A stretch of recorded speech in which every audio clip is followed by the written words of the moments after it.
নমস্কাৰ বন্ধুগণ, welcome to my YouTube channel Assam career job. আজি পুনৰ আপোনালোকৰ বাবে ভাল খবৰ আহিছে। DME ফালৰ পৰা 2047টাকৈ চাকৰি মুকলি কৰিছে আৰু ইয়াত আপোনালোকৰ গ্ৰেড 3 আৰু গ্ৰেড 4 এপ্লাই কেতিয়াৰ পৰা আৰম্ভ হ'ব, গ্ৰেড 4 চাকৰি এপ্লাই হ'বনে, লগতে সম্পূৰ্ণ এডভাৰটাইজমেণ্টখনৰ সকলোখিনি কথা ডিটেইলছ এই ভিডিঅ' যোগে আলোচনা কৰা হ'ব।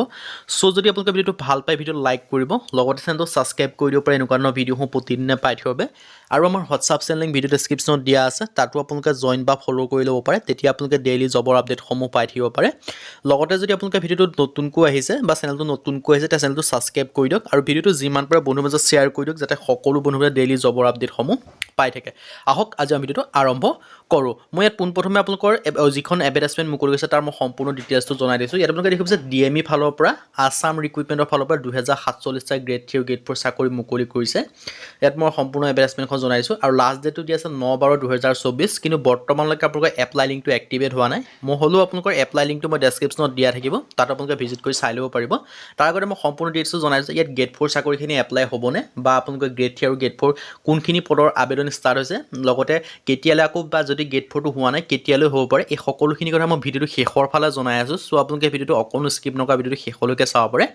ইয়াত যি 2047টা গ্ৰেড 3 টেকনিকেল আৰু non technical and grade 4 vacancy আছে, এই ভেকেঞ্চিখিনি অলৰেডি আগতে আহিছিলে। মানে আপোনালোকৰ যিকেইখন মেডিকেল কলেজ আছে, Nalbari medical college, Nagaon medical college আৰু আপোনালোকৰ যিটো ধুবুৰী মেডিকেল কলেজ আছিলে, তিনিখন যি মেডিকেল কলেজ আছিলে, সেই মেডিকেল কলেজৰ ফালৰ পৰা প্ৰায় 2008টাকৈ পদ মুকলি কৰিছিল। তাৰপিছত পোষ্টখিনি আপোনালোকে ইনক্ৰিজ কৰি বাকীখিনি পোষ্ট এড কৰা হ'ল। কিন্তু বৰ্তমান সময়ত আকৌ আপোনালোকে ধুবুৰী যিখন মেডিকেল কলেজ আছে, তাৰ কাৰণে কিছুমান আপোনালোকৰ গ্ৰেড 3 পদৰ কাৰণে এডভাৰটাইজমেণ্ট মুকলি কৰিছে। সেই পদখিনি আপোনালোকৰ আগৰ যিখন এডভাৰটাইজমেণ্ট আছিল তাৰ লগতে এড কৰি দিয়া হৈছে।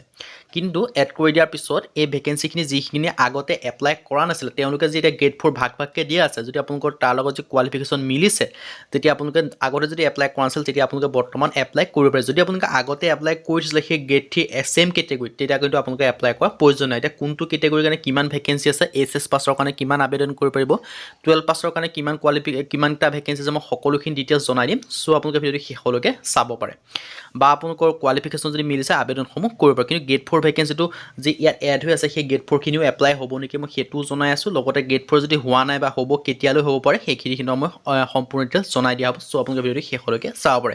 এতিয়া যিখন আপোনালোকৰ পুৰণা এডভাৰটাইজমেণ্ট মুকলি কৰিছিল, বা যিটো আপোনালোকৰ নতুনকৈ এডভাৰটাইজমেণ্ট মুকলি কৰিছে, তাত মই কি ডিটেইলছ মই জনাই দিছোঁ। ইয়াত পে স্কেলটো ধুনীয়াকৈ লিখা আছে যে 14,000 পৰা 60,500 টকা দিয়া হ'ব বুলি লিখিছিলে। লগতে গ্ৰেড পে দিয়া হ'ব 6 গ্ৰেড পে ভেকেঞ্চি আছে 657টা, আৰু এডুকেশ্যন কোৱালিফিকেশ্যন আছিলে মিনিমাম 8 পাছৰ পৰা। কিন্তু বাকী যিখিনি টেকনিকেল আছে, টেকনিকেল আগতে গম পায়, তিনিচুকীয়া মেডিকেল কলেজৰ ক্ষেত্ৰত কিছুমান পদৰ এডভাৰটাইজমেণ্ট মুকলি কৰিলে আকৌ সেইখিনি আপোনালোকৰ যেনেদৰে আপোনালোকৰ ষ্টাফ নাৰ্ছৰ ভেকেঞ্চিখিনি আপোনালোকৰ এক্সাম পাতি তেওঁলোকে বৰ্তমান সময়ত চিলেকশ্যনো লাভ কৰিলে। কিন্তু গ্ৰেড 4খিনি আপোনালোকৰ বৰ্তমানলৈকে এক্সাম হোৱা নাই, আৰু গ্ৰেড 3খিনিও এক্সাম হোৱা নাই টেকনিকেল। চ' গ্ৰেড 3 পদখিনি আকৌ মুকলি কৰিছে। এই যিখিনি পদখিনি মুকলি কৰিছে ধুবুৰী মেডিকেল কলেজৰ কাৰণে, সেই পদখিনিৰ লগত আপোনালোকৰ এড কৰা হ'ব। এড কৰি পেলাই আপোনালোকৰ এক্সামটো অনুষ্ঠিত কৰিব। আৰু এই যিখিনি এক্সাম আছে, যদি আপোনালোকে, মই এটা কথাই কৈছোঁ, বৰ্তমানলৈকে গ্ৰেড 4 এডভাৰটাইজমেণ্টখন মুকলি কৰা নাই। গ্ৰেড 4ৰ ক্ষেত্ৰত আপোনালোকৰ পিছত আহিব পাৰে, কিন্তু বৰ্তমান সময়ত কোনো গ্ৰেড 4 ভেকেঞ্চি মুকলি কৰা নাই। গ্ৰেড 3 ভেকেঞ্চি মুকলি কৰিছে, আৰু তাৰ ক্ষেত্ৰত আপোনালোকৰ 12 নম্বৰ অপশ্যন আৰু 48 নম্বৰ যিটো অপশ্যন আছে, সেই দুটা অপশ্যনত আপোনালোকে মিনিমাম 8 পাছ যদি আপোনালোকে কৰিছে, সেই 12 পাছ যদি আপোনালোকে কৰিছে, 12 পাছৰ পৰা আবেদনসমূহ কৰি ল'ব পাৰিব। যদি 12 পাছ কৰিছে, তেতিয়া আপোনালোকে সেই 12 পাছৰ পৰা আবেদনসমূহ কৰি ল'ব পাৰিব।